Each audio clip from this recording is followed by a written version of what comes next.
Y'all have to tell me it's okay. So today we're talking about space, chapter 13, right? And gender, chapter 14. That's my plan. I'd love for us to get through these 2 chapters so that we only have 3 chapters left, which maybe we can do next week. So here's the prayer for today. When the sacred surprises me like an unexpected guest, may I not hesitate to greet them with open arms. Let not my bias be a barrier to embracing the Holy's mysterious ways. May I be hospitable to God in flesh, in even the dullest circumstances and the hardest situations and the strangest places. I am a home, a dwelling place, an open door for encountering love, for meeting with justice, for being held in awe. May it be so. Amen. And our scripture, oh, why does it not? Oh, I know, because it crashed. So all of my saved scriptures disappeared. I got to reopen them. I hope they're there. They don't appear to be there. All right, so somebody want to pull their Bible up and look at Psalm 84? Oh. In the meantime, I'll try to upload them again. Or just talk among yourselves.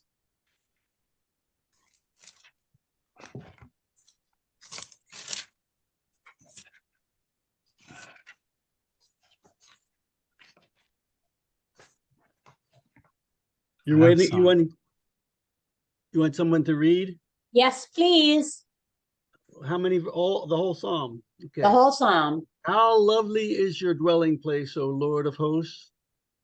My soul longs, indeed it faints, for the courts of the Lord. My heart and my flesh sing for joy to the living God. Even the sparrow finds a home, and the swallow a nest for herself, where she may lay her young at your altars, O Lord of hosts, my King and my God. Happy are those who live in your house, ever singing your praise. Selah. Happy are those whose strength is in you, in whose heart are the highways to Zion. As they go through the valley of Baca, they make it a place of springs. The early rain also covers it with pools. They go from strength to strength. The God of gods will be seen in Zion. O Lord God of hosts, hear my prayer. Give ear, O God of Jacob, Selah. Behold your shield, O God. Look on the face of your anointed. For a day in your courts is better than 1,000 elsewhere. I would rather be a doorkeeper in the house of my God than live in the tents of wickedness. For the Lord God is a sun and shield, and bestows favor and honor. No good thing does the Lord withhold from those who walk uprightly. O Lord of hosts, happy is everyone who trusts in you. So it seems appropriate that as we talk about dwelling places, both in the prayer and in the psalm, that we're talking about space. And Kendi argues that space racism is those policies over-resource white spaces and under-resource non-white spaces. So tell me what you think about that when you read. Do you remember reading about spaces? So are our policies of supporting space racism? I think about what the UCC did in terms of, where was it? In North Carolina, the toxic waste dumps in Black neighborhoods and how we fought that. When I say we, I mean the denomination. Yeah. I think that's a good example of that. Mhm.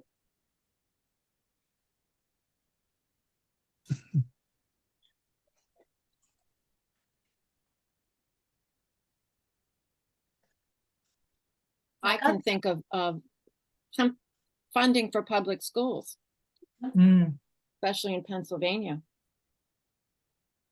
And Yeah. it not only, and it leaves behind both Black and brown children and impoverished children. It hurts them all. He actually talks about that in this chapter, about school funding, about segregation and separation. In 1972, I had to think about the year before I graduated from high school. I took a sociology class in high school, and I actually wrote a paper about the funding of public education. And the fact that the funding of public education was based on property tax automatically disenfranchised impoverished neighborhoods where there wasn't enough property tax.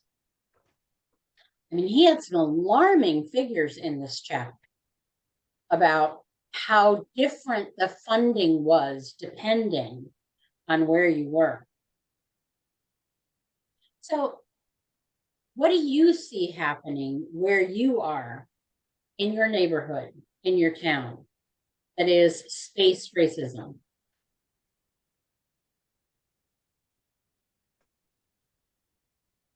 Or do you? No. Well, the redevelopment that's going on in the city of Allentown is creating lots of space for commerce, but and people who used to live in those areas are out of luck. Yep. Oh, the cost of renting anything in Allentown is prohibitive for lower middle class or income levels of folks.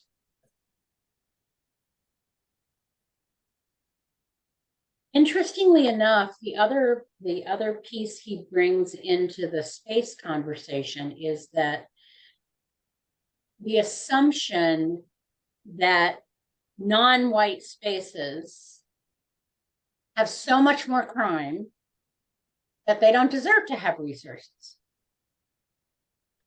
And he talks about the fact that white collar crime, right? Estimated losses from white collar crime are believed to be between $300 and $600 billion a year. By comparison, near the height of violent crime in 1995, the FBI reported the combined cost of burglary and robbery to be $4 billion. So where is the stealing happening? And why are we punishing impoverished neighborhoods and not punishing white collar criminals in the same way, with the same standard? They're the scapegoats. Sure. Punish them. We don't have to look at ourselves. Yeah, it's easy to blame someone else, right? We do that a lot. So I'm back to, where do you see this happening? You mentioned the school system back up. Are there other places where you see this space racism or policies of space racism? You mentioned the rebuilding in Allentown. I don't think that's the only place, but how about the rest of you? Well, we're in the process, you know, of selling our house, and met with our realtor the other day, and she admitted that the Lehigh Valley, the cost of real estate here is, blue collar workers cannot afford to buy homes in the Lehigh Valley because of the influx of people from other areas. And it's I don't know, how do you address that? I mean, in in a capitalist society where the market is driven, how do you realign that to make it more equitable? And I don't know if public housing is, I mean, maybe that's one step, I don't know. But we certainly don't have much public housing, even especially in downtown Allentown, where they're building all these apartments for the upper middle class folks. That's true. It's sort of like what happened in Easton too. Right. Thing, yeah. The downtown is beautiful because of all the, upper class restaurants and buildings and apartments and, yeah. And it pushes families out, non-white families particularly, but also impoverished white folks. And then we punish people for that, right? It's their fault. Their neighborhoods are falling apart. Suzanne, you were going to say something. Our area is there's so many elderly in our area. And one of the things that crossed my mind today is I had just been reading about all of the issues over Medicare and how the GOP has been fighting, supporting Medicare. And I just saw in our newspaper the other day that one of the local Republican people have seats in our area is having like an open table for seniors. And it just annoys me that they're not saying what's really happening, because it's truly like age discrimination too, in terms of them not taking care of our elderly, just with something like healthcare. And don't tell me that Social Security is an entitlement. I'm Exactly. sorry. I've been paying Social Security tax since I was 14 years old. I'm entitled to have it back. You're not entitled to decide I can't have it. Right. And now because I'm self-employed, I pay all my Social Security tax. Yes, my call agreement provides me with the employer's portion, but I'm still paying the Social Security tax. Sure. Right. So every time I hear somebody say Social Security is an entitlement, I want to remind them how much money our government has borrowed from the Social Security bank funds that has never been repaid. So like, don't punish me for your debt, right? Absolutely. And then you're talking about the elderly, Suzanne. So if you're in a lower income job, what you pay into Social Security is less. You become more dependent on a system that's falling apart, and for which people who have higher income can stop paying Social Security tax at $150,000 a year, which they should have changed that 30 years ago. I mean, the wage limit should have gone up. Well, why doesn't it get changed? Why? Oh, because people with money don't want to give it up. Right. I mean, the Right. system is very, very skewed, and the people with the power are the wealthy. Yep. Well, they're the only ones who can afford to campaign for Office, positions. Yeah. right?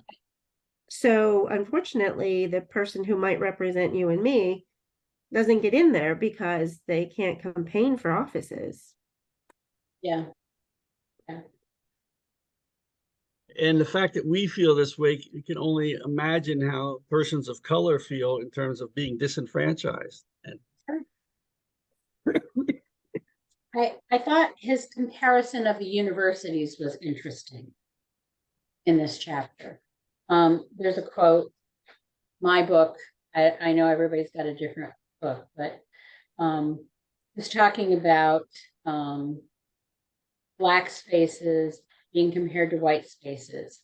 So the endowment of the richest, like Howard, was 5 times less than Austin's endowment, Mhm. Never mind the 36 times less the endowment for Stanford and Yale. Hmm. So the racial wealth gap produces a racial giving gap. How can you give to a charitable or a university if you don't have enough to live on? Yeah. So it just perpetuates this whole system Mhm. of space racism. Mhm. Yeah.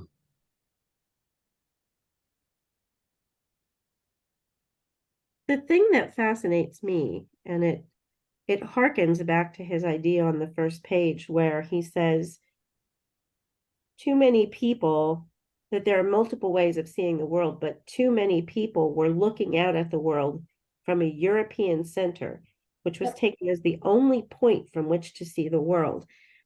And not just in here where he's talking about this, but the same thing with the schools like you're talking about. There are certain ones that are the schools to Right. go to and get all the accolades. There are like Right. how do we get sucked into that? How do we drink the Kool-Aid? It It's was, our interesting. whole Go ahead, Jen. education system was set up that way. Sure. I was a fine arts major at Kutztown, and our art history in our huge, huge volume of art history, uh, which was covered over 2 semesters. We skipped all the chapters on Eastern art, Middle East art, anything that wasn't European. Hmm. I mean, and everyone questioned it, but it was, you couldn't get anywhere because everything was slanted towards European influence. Literature the same way. Yeah. It's like the Everything, white Jesus pictures in all our churches. yeah. Yeah. Now There's a that was a long time ago. Yeah, well, it hasn't changed much, Jen. It hasn't changed much. And there's this whole movement now to take all of the history that's really history, but uncomfortable, out of the history books, right? We don't want to talk about race, critical race theory. We don't talk about slavery. We don't want to talk about any of that stuff. Anybody read the Morning Call this morning? No. The editorial about if we give African Americans reparations, where do we stop? Well, I saw the headline, yes. I read it and I mean, Hmm. part of me, I'm going to have to respond. I'm going to have to write something and respond because I understand the point he's making, that if you start giving people reparations, where do you stop? Because the people who are living now didn't own slaves. Well, that's true. But the wealth that many of our folks have has come from, right, the ownership of slaves and indigenous people. Right. And so I just have to respond because I think his editorial is very racist. So anyway. I feel that what Kendi is talking about as we get through this book is the deconstruction of the of our society and as it relates to racism. But I believe our whole society is deconstructing itself right now, which is a very healthy thing because we're not only looking at racism, we're also looking at religion and everything else and why things are the way they are. And it is scary. Everyone is uncomfortable. But my analogy is that when I was in art school or at Kutztown, we were in a postmodern period. So art had a movement called deconstruction, Mhm. which is exactly what we're going through now, is deconstructing our society based on what we thought it was. So we're re-examining it. Well, that happened in the art world back in the 70s and 80s. And it's okay, we'll get through it. You know, we will get it, but we'll hopefully it will enlighten us to move in a better direction. That's there is a risk. And Dan, I get what you're saying. Here's my concern. We're deconstructing a lot of institutions, right? But who's going to reconstruct them? Who has the power to define the reconstruction? It's not the six of us on this screen, right? If that were the case, there'd be 600 of us on this screen, right? So who gets to rebuild it? And can it be rebuilt in a non-racist, non-sexist, non-homophobic, non-antagonistic, non-violent way? Or is the power differential so great that we don't have a voice in the reconstruction? And that non-white people don't have a voice in the reconstruction? And Hi, Becca. and I think that people in power aren't interested in reconstruction because the way the system is now, it's working for them. Why should they want to change it? Yeah. Right. Right. Because they have this view of the world, which is why I love Kendi's quote. To be anti-racist is to recognize there is no such thing as the real world, only real worlds, multiple world views. So when people tell me to get real, I almost want to say to them, which real are you looking at, right? Which Right. real do you want me to be? Want But me to one- be the social activist, Christian, following Jesus real? You want me to be the meek and mild Jesus sitting among the children real? What real do you want? One of the things that I like about Kendi, I appreciated it from the video that you showed us at General Synod, and also from the last chapter of this book, is he is hopeful. Yeah. He really is hopeful, given all the stuff that he is dissected and taken apart, as you say. Then this is a period of deconstruction, but he is hopeful in doing that, and he's hopeful for for the young people too. I remember that's the end of his video or a General Synod. He said he had hope in the young in the next generation, and that was encouraging for me to hear him say that. Well, Yes. the powerful don't want us to have hope, do they? No, Exactly. no, no, but that's I had to tell you, I have this, I just dropped something, hold on. When I can't sleep, I probably shouldn't admit this. When I can't sleep, I watch Harry Potter movies. I've probably seen them, 9 or 10 times a piece. Which is why I don't have to know what's going on, and the noise in the background, it's just relaxing. I can just, because I know what's going to happen, so I just go to sleep. And this week I watched the episode where Harry comes back to school after he's seen Voldemort, and his friend has been killed by Voldemort in the graveyard. And he's talking with Luna Lovegood, who almost everybody calls Looney because she's a little weird. And she thanks him for, and says that she believes him that he actually saw Voldemort. And he says to her, well, you must be the only one. And she says, I think that's what he wants you to think, is that you're the only one then I'm the only one that believes you. Because if that's the case, then you're all alone.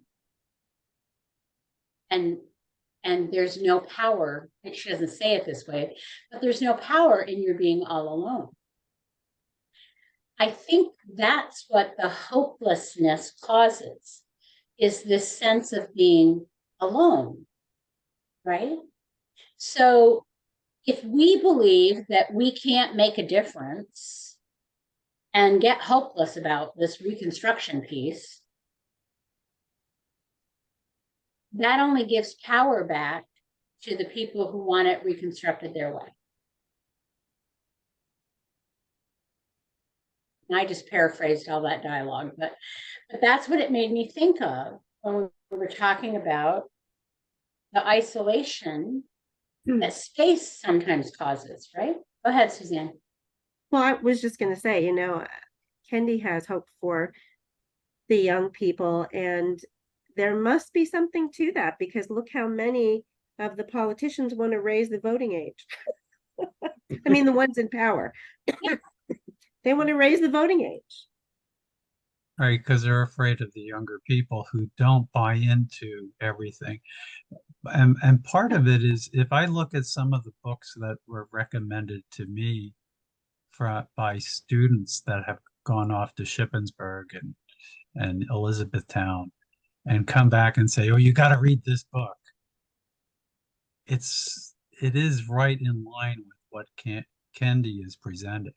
Yeah. So the youth have they're totally on board with what has to be done for our society. It's just that they don't have any power at this point. So change will happen. Positive change will happen. I think for many of us, we're kind of catching up. We're just learning what this is all about. Yeah. And if we're more comfortable with it, we can help bring that to our congregations. It's one of the reasons that I think the conversations have to be open to all the questions that younger people have. All our theological assumptions may not necessarily make sense to young people. And so they need to ask questions. And it needs to be safe for them to ask questions. It's one of the things our churches miss often, is the ability for people to ask questions without judgment in the answers. I was talking to someone today, I said, part of the problem with more progressive congregations is that people don't know their Bible the way conservative Christians know their Bible. I said, no, you misunderstand. Conservative Christians understand their interpretation of the Bible. I'm not sure they actually understand the scripture, the Bible. Anyway, back to Kendi. So he talks a lot about the difference between segregation and separation. Why is that distinction important? Segregation is imposed. And in some circumstances, separation is a choice. Not always, but in some circumstances, separation is a choice.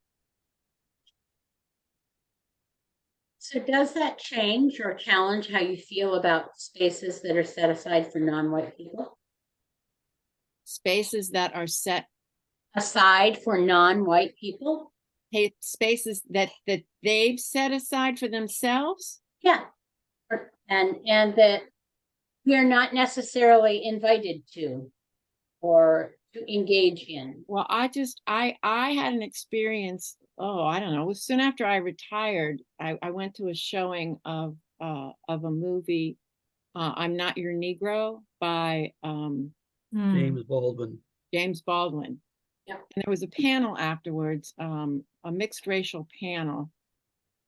And the woman that was leading the panel she was a woman of color, turned to the man of color next to her, who said, should we tell them that we just don't always want to be with white people?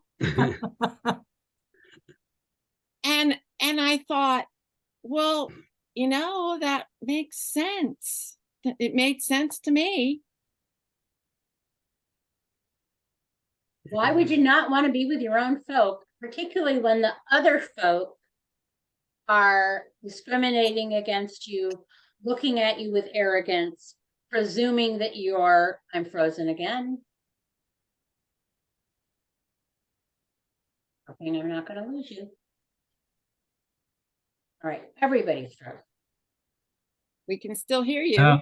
Okay, so presuming that somehow, I'm going to turn my picture off for a minute, maybe. Presuming that, of course, the group that wants to be separate is less than. Boy, our signals.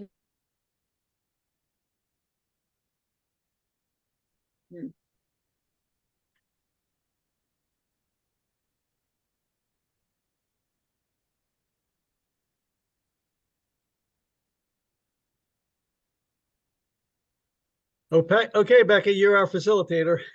Well, the last thing she said was assuming that the group that is separate is less than, but I don't necessarily think that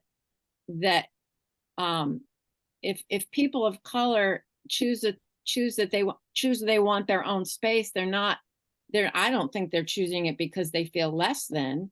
Right. It's that they want to be empowered, and if they invite some people that look like us, they may end up feeling less than. So it's better that we're just not invited.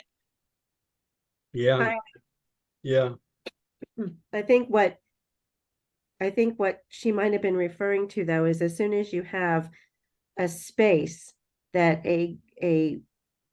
like say people of color would call their own, you have some white person who's going to go, well, we're being excluded now. And so I think what Bonnie might have been referring to is it's not the same when people who have been treated as less than choose to have their own spaces versus white people having had all this space for so long. You know what I mean? Yeah, and you know what comes to my mind right away is Sunday morning at 11 o'clock. In terms of the spaces of our churches, I think, that a lot of times people of color, they enjoy worship in their own space without feeling like they have to come and assimilate to Western European style of worship. Except that I come back to the two churches in New York City that I served that were both wonderfully integrated. People could have gone to churches that were, black or white, but they came to those churches and they wanted to worship with these people. Yeah, well, sure, if they want to, but I'm Yeah. just saying sometimes in this area, I don't know why they would want to. Okay, this is a different milieu here. In New York City, you can't walk down a street without running into the UN, Right. Yeah, that's right. Am I incorrect? But I thought Candy's point was that we should to be anti-racist is to embrace the idea that we can all have our own spaces. Okay, yes. Mhm. And I think that's valid. And I think, did he also make a point that we kind of are suspect of whites are more suspect of blacks or Asian or Indians having their space if we're not included. So that is the thing we have to get used to, is that we are all allowed to have our own space. Yes, And well embrace put. that. Yeah, and I think sometimes when minority groups choose to have their own space, there may be just this sense, well, they're excluding us because they don't want to be like us, and they should want to be like us.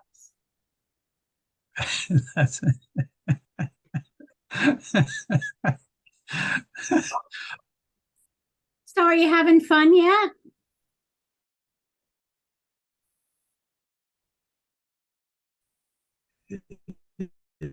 Yeah, Well, yeah. we Yeah. got How much that. shade I do gotta you have check to mine take then. care of?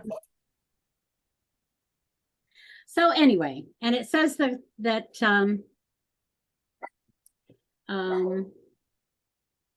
my connection is unstable, which probably means it's a good thing that Becca is the co-host, because I'm having trouble with my video too. So here's the Well, scoop. Sometimes when your connection's unstable and you keep your video off, then it works better.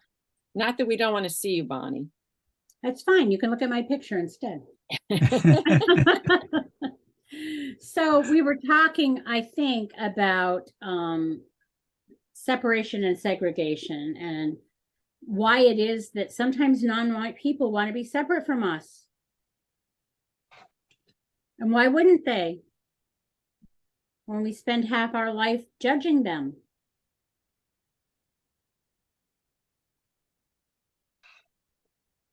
Degrading them, presuming that they're not as good as. While you were off the air, Dennis summarized the essence of the whole chapter. Dennis, why don't you say that again? what Say you that again, said Dennis. About the wanting the separation being equal.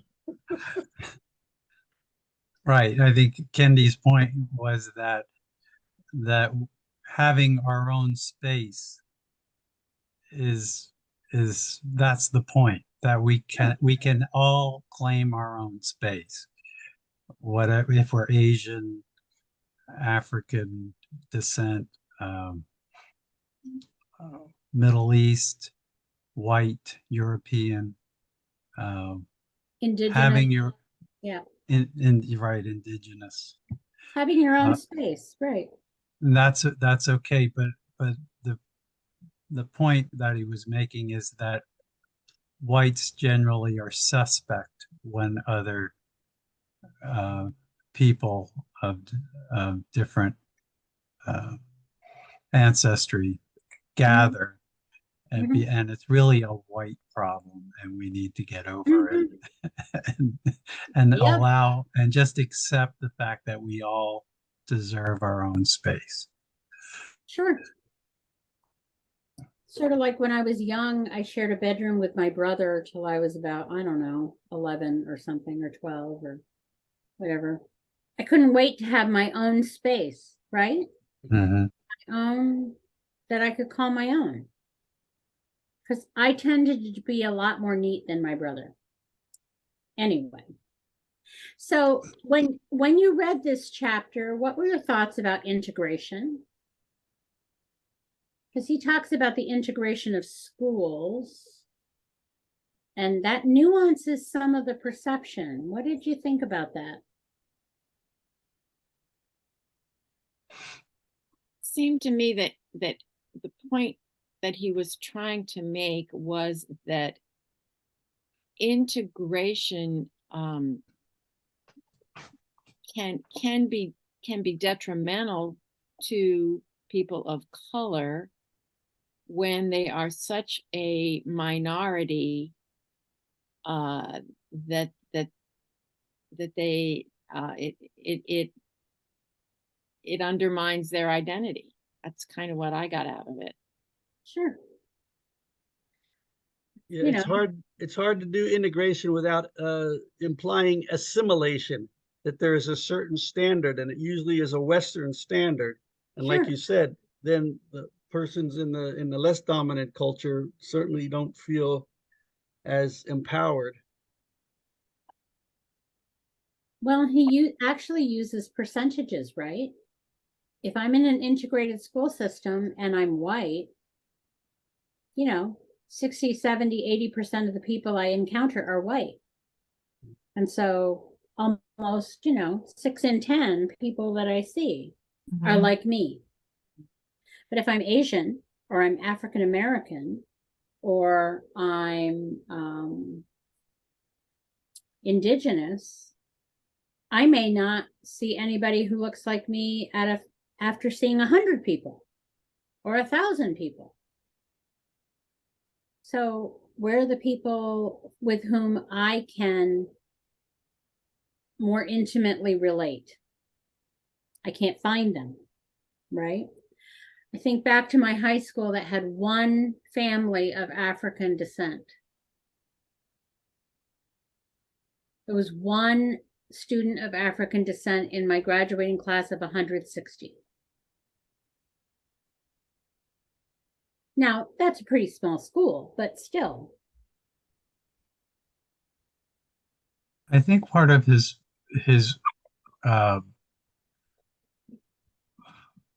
logic here is to show us that we live in a culture that embraces assimilation, and that's part of the issue.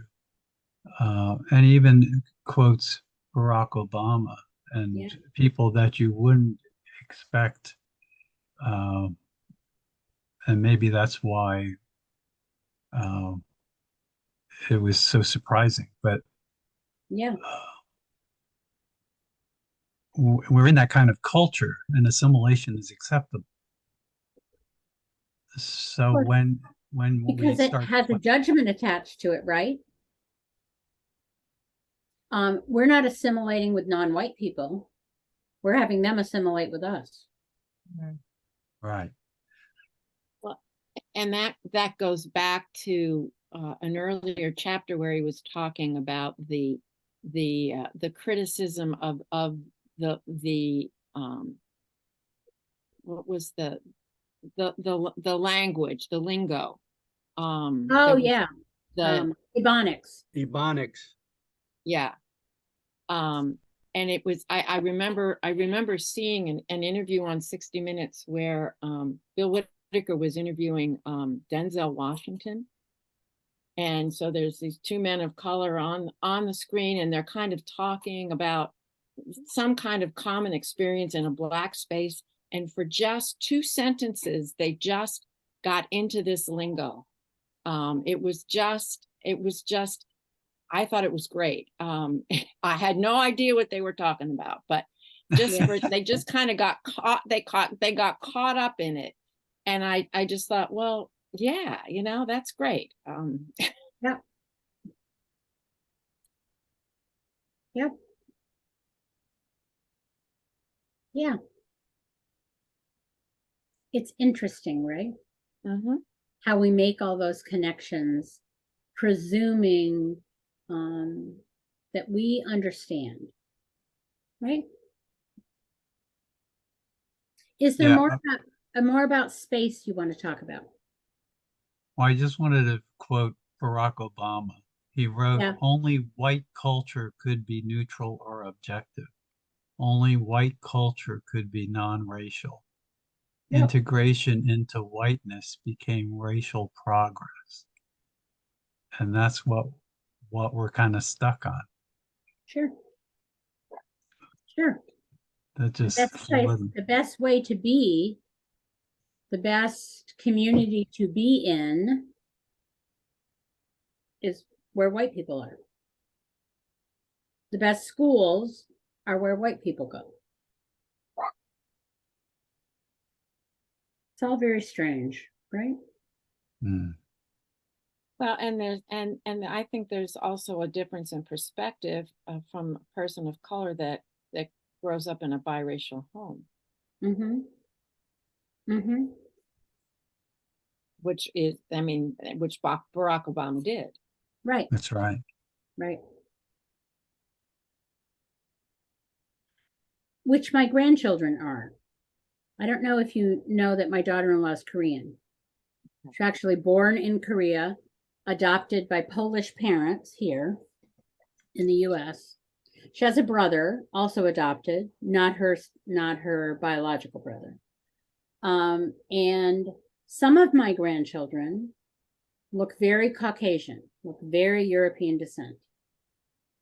The girls tend to look more like their mom, so they look more Korean. And the behaviors that I see around them astound me.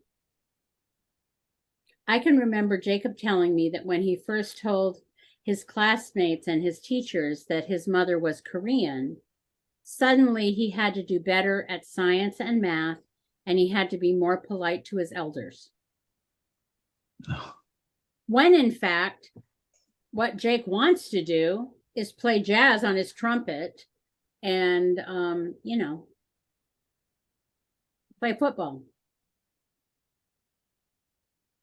So yeah, even something as subtle as saying, this is my heritage, has all these layers added onto it. And since the girls look more Korean, they look more Asian, I can't wait to see what Emma's in first grade this year. So I can't wait to see what Emma's experience is and have some chance to talk to her. Anything else about space?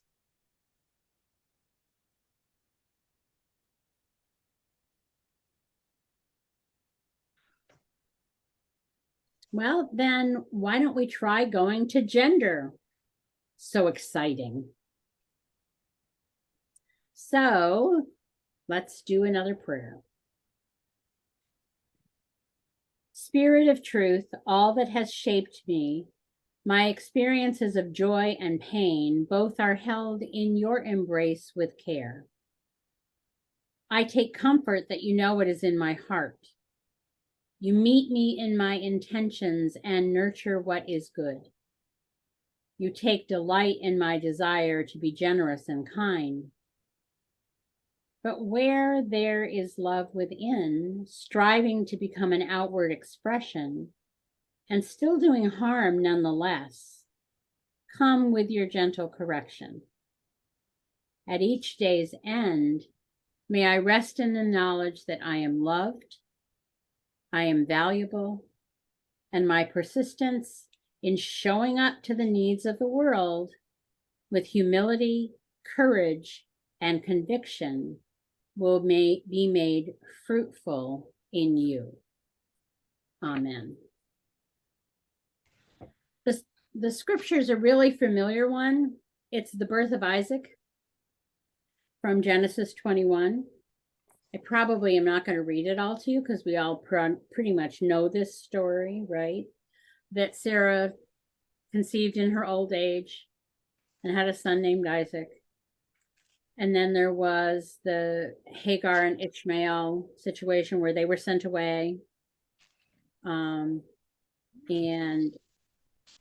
cast out basically because Sarah demanded it, right? And Abraham complied. He sent her off. And an angel of the Lord saved her and Ishmael. And it says in the last two chapters, or last two verses, God was with the boy and he grew up and he lived in the wilderness and became an expert with the bow. Isaac lived in the wilderness of Paran, and his mother got a wife for him from the land of Egypt. So, let's talk about gender.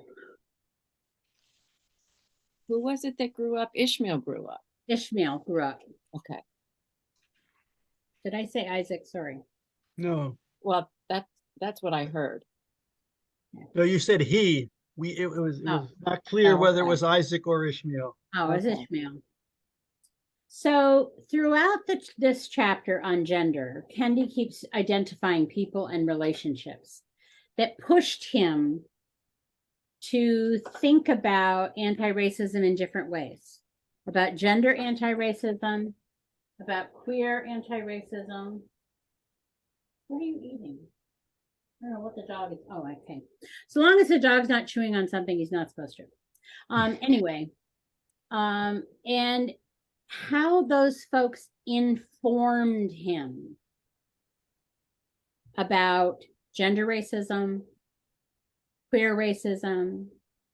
So what people and relationships have shaped your growth in practicing anti-racism and or queer anti-racism? Nancy Adams was a key person that helped me understand different lifestyles. Mm-hmm.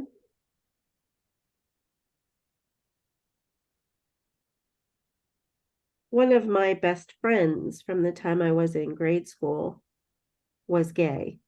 So I think that opened my experience to that. And in college, one of my best friends was Black. However, he was from a richer Black family. Mhm. So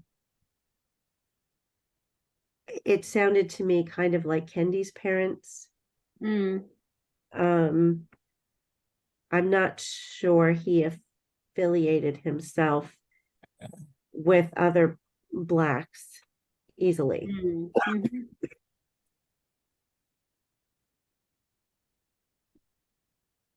Hmm. Interesting. So then we have the classism laying over this, right? We have Yeah. race and class, we have race and gender, we have race and sexual orientation, we have race and life experience, we have tribal connections with race, right? There are folks from different parts of Africa who we would identify as people of African descent, but who don't necessarily get along with each other. Mhm. Right. So here we are again with there are multiple worlds.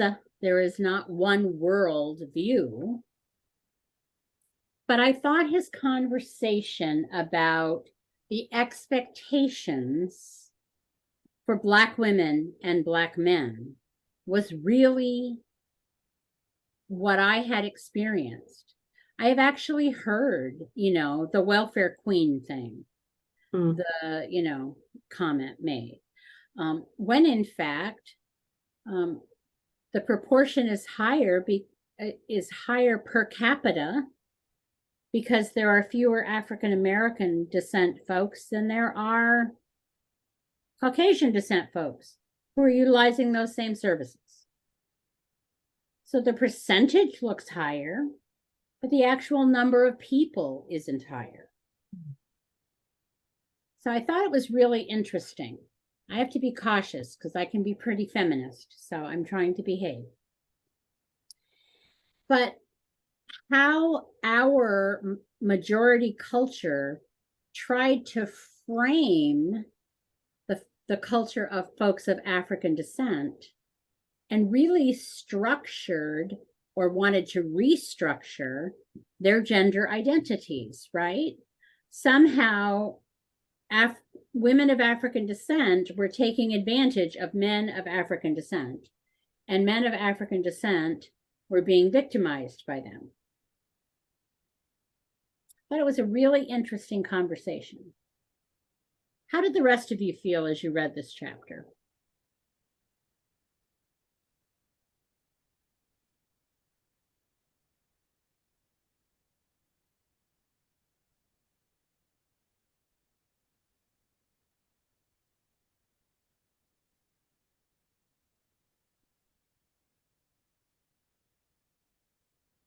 The question I have is, I don't think I understand the term intersectional identities.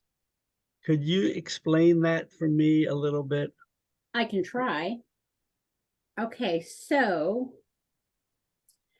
I am white, aged, educated, female, widow, Christian. All of those identities intersect with each other. Okay. Okay. So Well, that I can't be just one of those things. I'm Mhm. all of those things. Mm-hmm. And the judgments that are placed on those things become judgments of my person, depending on the worldview of the person who's looking at me. Mm-hmm. So if you're Black and queer, white people look at you a certain way, queer people look at you a certain way, Black people look at you a certain way. But the racism and the sexism and the homophobia is all intersecting with how you identify yourself and how other people identify you. And so if people are making judgments about you and they have negative judgments about each of those groups, that's a negative judgment on top of a negative judgment on top of a negative judgment on top of a negative judgment. So the intersectionality comes into play when we identify all the roles and characteristics of who we are. When Greg Edwards wanted to start a coalition of churches in Allentown, he called a meeting for anyone who wanted to come, and I went to that meeting. And it was just after the Metropolitan Community Church had moved into Church of the Manger. Ah, okay. And I told the group of mostly Black men ministers what my church was doing. Right. And I could hear the going around the room. Yep.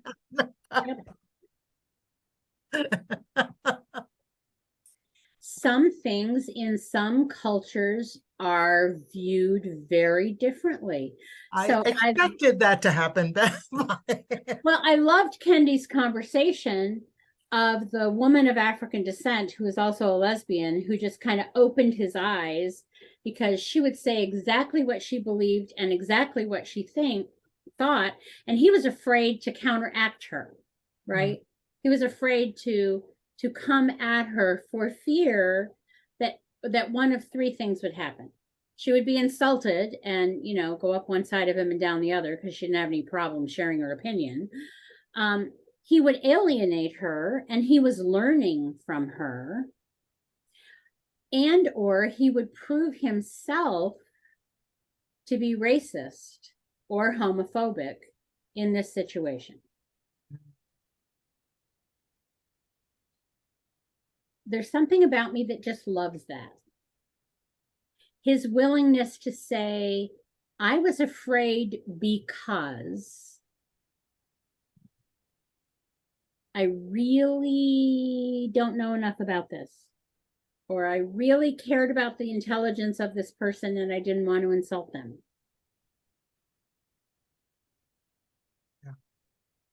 This reminded me of an incident that occurred down in Paris Island when my grandson was graduating from Marine boot camp.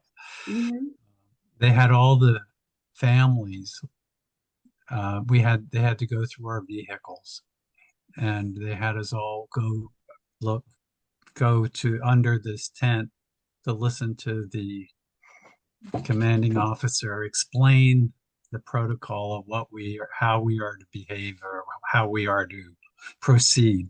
And the officer shouts out, everyone come as close as possible, and nobody moves. And a woman of African descent yells, get your butt over here so we can get in line ASAP. And everybody moved. There you go. And people said, oh, you must have been in the service. And she said, no, I just have 2 sons. Got it. Absolutely. It was great. Absolutely, right? I mean, and he identifies his own intersectional identity, right? He's cisgendered, which means he utilizes his current biological gender, right? He agrees, his body and his biology agree with his spirit of who he is. He's a cisgendered Black heterosexual man. All those things have intersections. We all have intersections. I just listed a whole bunch of mine, right? All of which I can be judged about or through, depending on the lens people are looking at. So if you're a young person, you might look at me and go, oh, this is an old fuddy-duddy person. I don't need to listen to her, right? If you're a lean and trim person, you will look at my plumpness and say, oh, she must be lazy and not do anything. Right? So there are all these add-on judgments that are parts of who I am, but I can be judged on any one of them, except that I am all of them. So imagine what queer anti-racism is.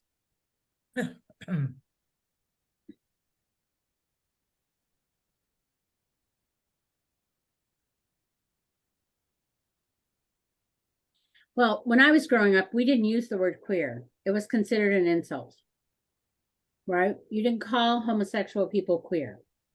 That was an insult. Now people who are homosexual utilize that, or people who are transgendered, utilize queer as an identifier that makes them that separate group, right? Again, we're not into segregation, we're into separation. So if I'm comfortable calling myself queer, in case I were, that would be a part of a way that I would separate myself into a group. So you laughed when I said, what's queer anti-racism, Sharon? Tell me what you were giggling about. I think because it often goes the other way too. You know, that's what I think that's the point of my story that I told about. Right. Yeah.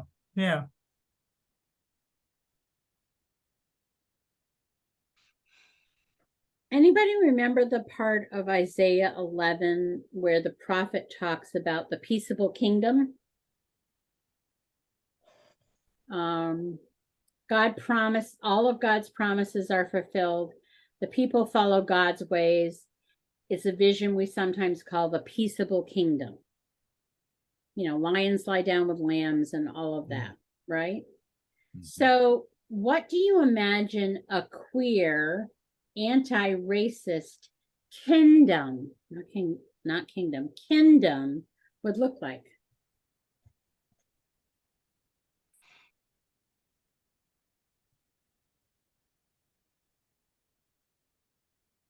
Is where you accept people for who they are, no matter what gender or identification, just as people, as individuals. Yeah. So And you're you Dennis. love- No matter who you are, no matter what your background, you're Dennis. And that's just who you I was are. thinking that there's a lot of queer anti-racists in the entertainment business, a lot of Black people who are LGBTQ, and they're a community, really. So you can be yourself in that community. Mm-hmm.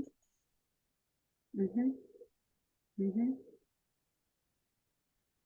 So what would it look like if the rest of us respected and didn't judge that queer anti-racism kingdom?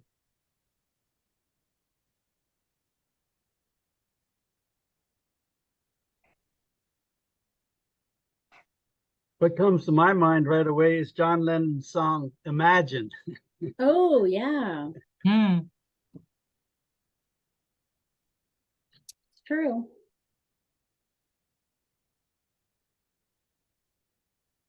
Yeah, I actually love that song. I think we'd have to learn to judge each other on different criteria. Oh, or maybe learn not to judge each other at all. Exactly. Yeah. I mean, I think what comes through in each of Kendi's chapters is how he is becoming aware of how he is othering other people in whatever category, Okay. Mhm. you know, And and you know, in the kingdom, we don't need to other anybody. Mhm. it kind of reminds me of my husband is very, very conservative when it comes to food. Well, neither one of us eat anything that's too adventurous, but he had this impression of, for instance, Mexican food on the fast food chain kind of Mexican food. Mm-hmm. And so when we wanted to go to a Mexican restaurant for dinner, he was not really keen, and we had to get him to understand that, that's, you've got a mindset about it, which is not accurate. Yeah. So when we went to a real Mexican restaurant, he was, so blown away at how much he enjoyed it, because it wasn't what he had in his mind. And that I think is what we would need to be able to do, as a person comes toward us and stands in front of us, to take that person as they are, not begin by checking boxes. Mm. Yeah. And we do spend a lot of time checking boxes, don't we? Yes. Mm. I went to see a pain specialist today. Mm. There were 2 pages of boxes to check. Had I ever had this symptom, had I ever taken this medicine, had I ever walked in this way, had I ever done, and I kept thinking, there must be an easier way to do this. You have all this stuff on my St. Luke's My Chart. Why don't you just look there? How come I have to fill out these 5 pages with check marks, right? Just so you can make a decision by looking at the MRIs and x-rays that you already have in my chart. But you got to fill in the check marks, right? Yeah. So imagine there's no heaven. It's easy if you try. No hell below us, above us only sky. Imagine there's no countries. It isn't hard to do. Nothing to kill or die for, and no religion too. Imagine all the people living life in peace. Mm-hmm. May say I'm a dreamer, but I'm not the only one. I hope someday you'll join us, and the world will be as one. Imagine no possessions. I wonder if you can. No need for greed or hunger, a brotherhood of man. Imagine all the people sharing all the world. You may say I'm a dreamer, but I'm not the only one. I hope someday you'll join us and the world will live in one. Which very much is what Kendi's talking about, right? Let's get rid of the labels. Well, and see, now my feminist ire is up because Brotherhood. He othered women. Yep. In his statement. Yep. The brotherhood of man.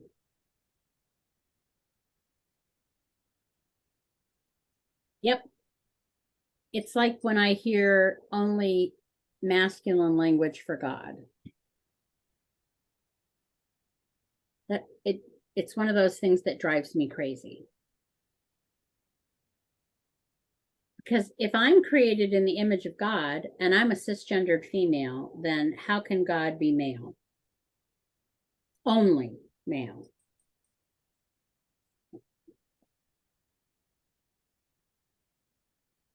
You are a kindred spirit to my mother.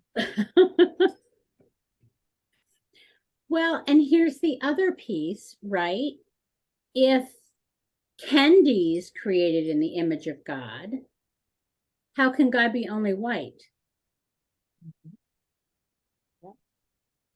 I absolutely loved in the movie The Shack that God was an older Black woman. Yep. Just fabulous. In the Holy Spirit was an Asian younger female. Yep. And Jesus was Middle Eastern looking. It was fabulous. Yep. Let's debunk all the myths, right?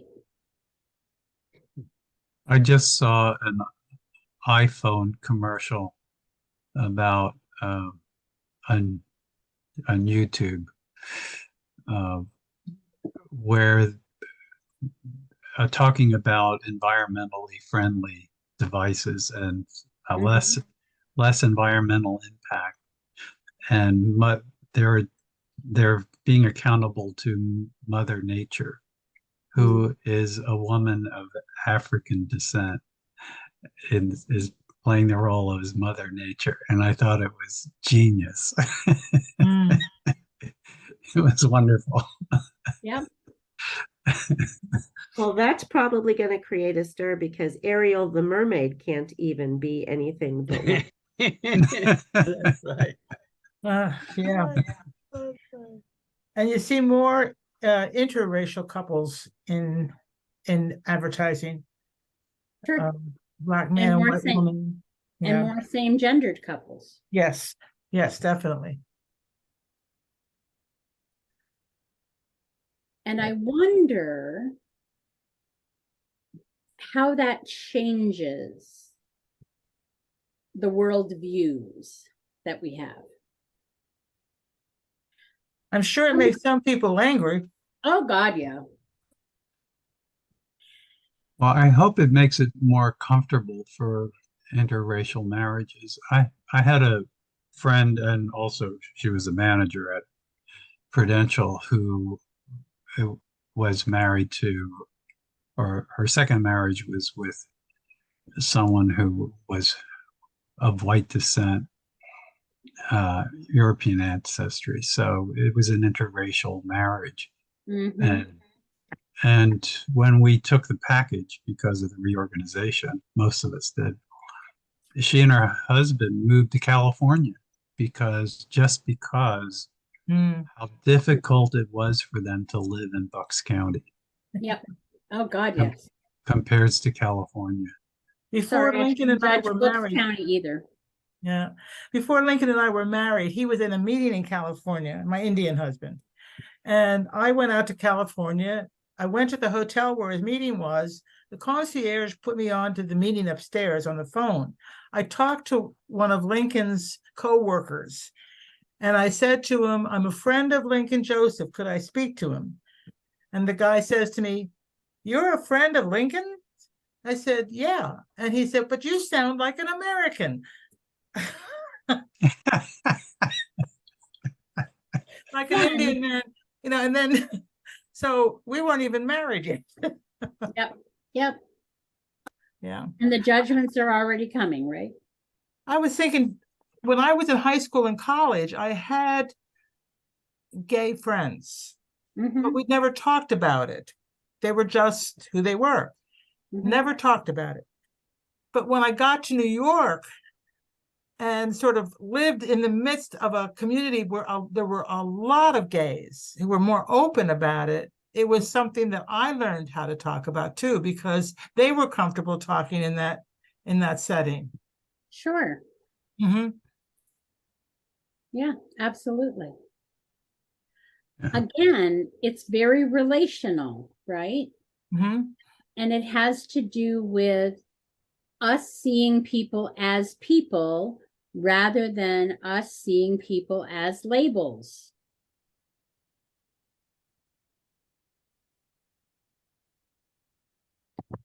And we continue to see people as labels. And Kendi keeps revealing to us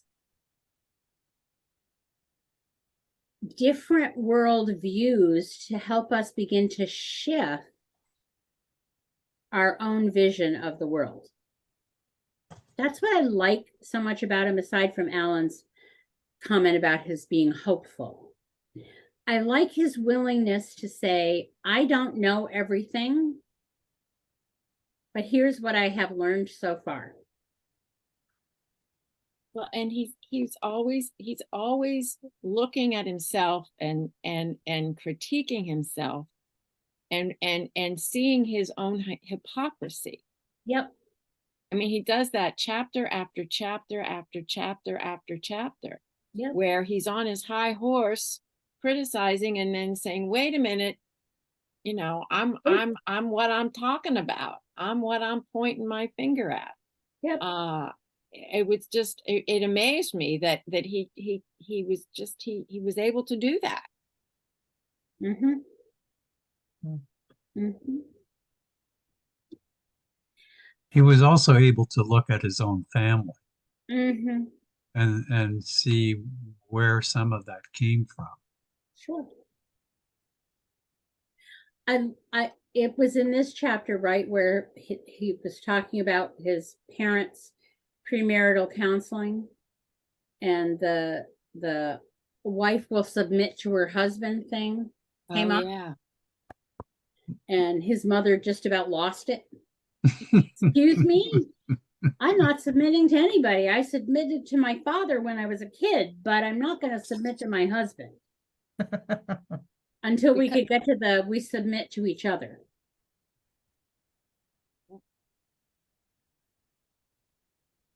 He's really, really clear. I'm going to ask you a question that has nothing to do with the chapter right now, but how has reading this book to this point and our conversations helped you self-analyze? Ooh. I know that's a hard one, but I know we've done it because we've talked about it. So how has it helped you self-analyze?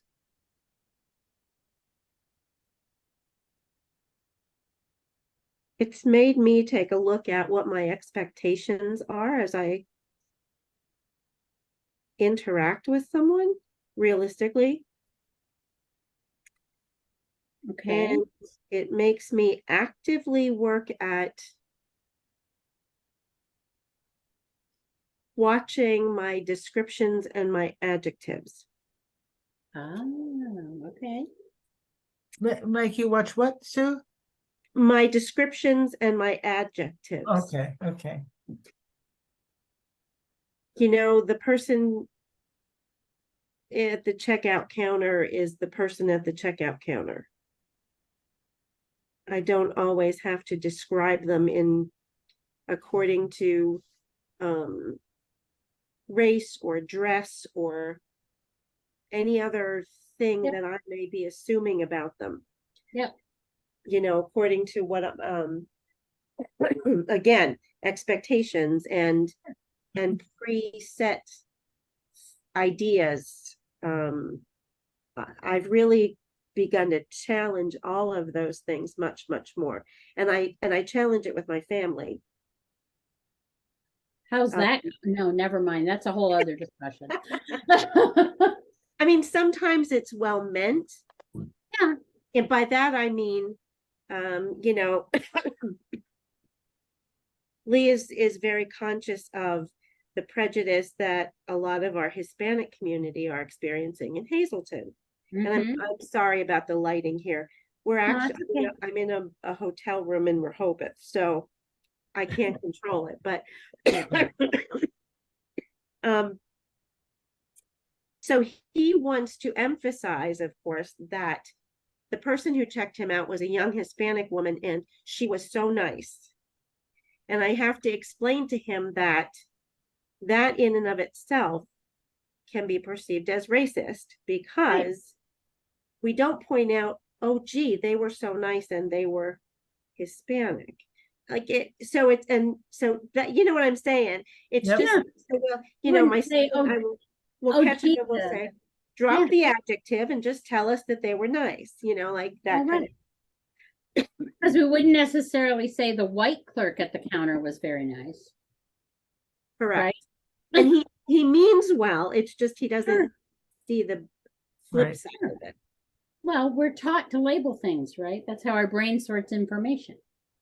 What else has happened in any of you? What has changed for you?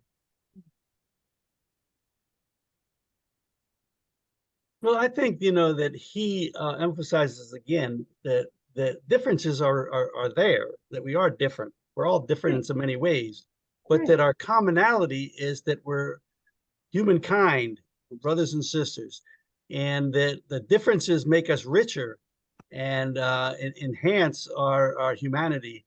But that we all have this common ground of being children of God, I guess is a theological way of putting it. And a little bigoted too, right? Well, yeah.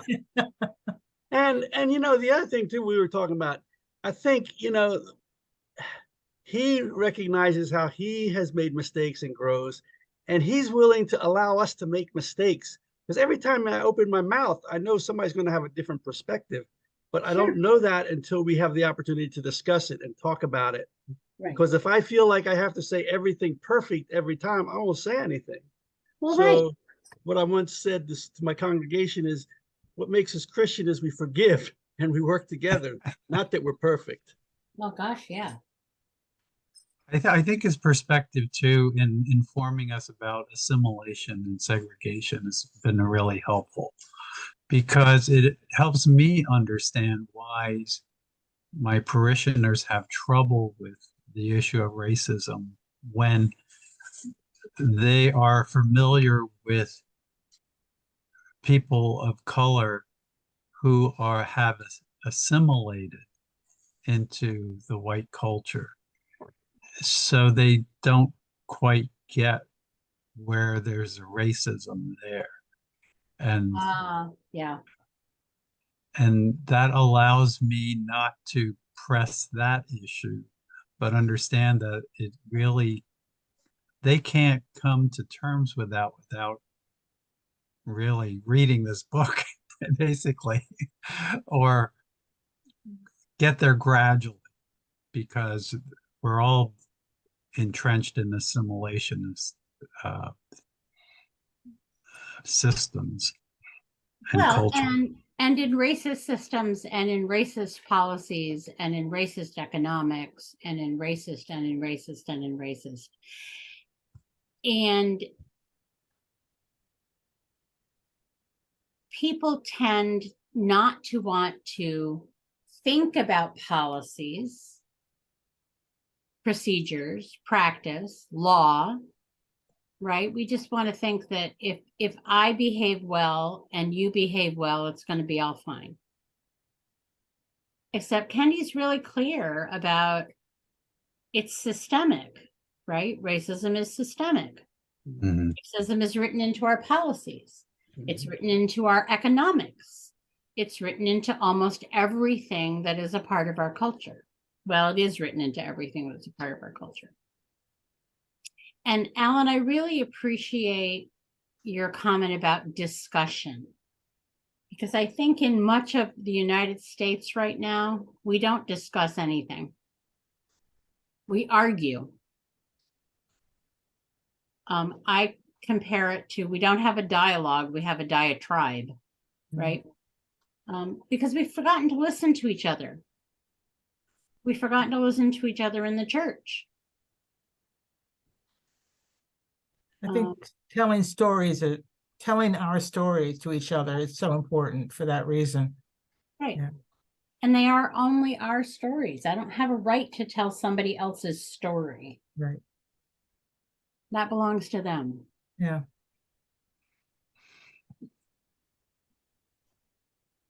Well, we're at the 8:30 hour. Bonnie, Yes, ma'am. can I just share with you something? You came into my mind the other day. Yes. Before we were getting ready to leave for the beach, we discovered that our freezer door had been left open all night long. No. Well, And therefore things were semi-defrosted. And so there were many things that had to go into the garbage, which they did, sadly. And one of them was a bag of bread loaves. And I didn't even think about it, but your comment about, it's not a pie, it's more like yeast. Yep. Well, I didn't think twice about it. We put the garbage out, and all of a sudden, Lee came in from transferring the bags and said to me, "Did you put bread dough out there?" Because it just raised in the bag.